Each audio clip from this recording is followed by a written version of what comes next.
Kapolresta Banda Aceh, Kombes Polri Fahmi Irwan Ramli mengatakan, pelaksanaan pesta demokrasi di wilayah hukum Polresta Banda Aceh berjalan aman dan kondusif. Sesuai data dari KIP Aceh, pemilu 2024 di Banda Aceh diselenggarakan di 618 tempat pemungutan suara atau TPS yang tersebar di 90 kampung dalam 9 kecamatan. Untuk pengamanan pemilu di wilayah hukum Polresta Banda Aceh, mengerahkan sekitar 654 personil gabungan dari seluruh Satker di Mapolresta Banda Aceh. Kapolresta Banda Aceh di sela-sela pengecekan dan pengamanan di TPS secara umum mengatakan pelaksanaan pemilu di kota Banda Aceh berlangsung dengan tertib dan lancar tanpa gangguan yang berarti.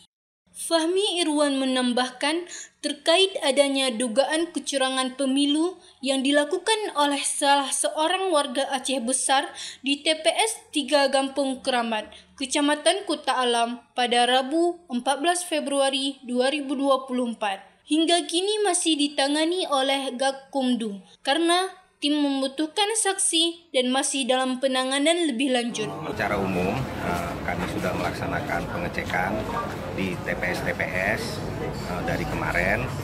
Antusias warga luar biasa. Saya juga berharap untuk tingkat partisipasi ini tinggi. Kemudian pelaksanaannya juga berlangsung dengan tertib, lancar, tidak ada gangguan yang berat. Jadi secara keseluruhan di wilayah hukum Polresta Banda Aceh, alhamdulillah berlangsung dengan aman dan kondusif.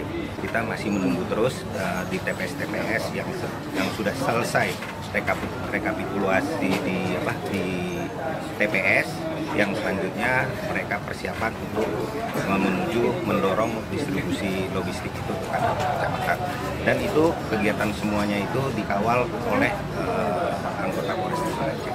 Jadi petugas-petugas yang sebelumnya berada di TPS-TPS nanti seluruhnya bergabung di PPK yang selanjutnya diatur kembali untuk pelaksanaan pengamanan.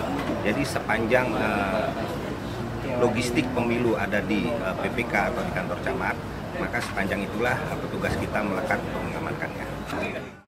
Dari Banda Aceh, Lala Nurmala melaporkan untuk Puja TV Aceh.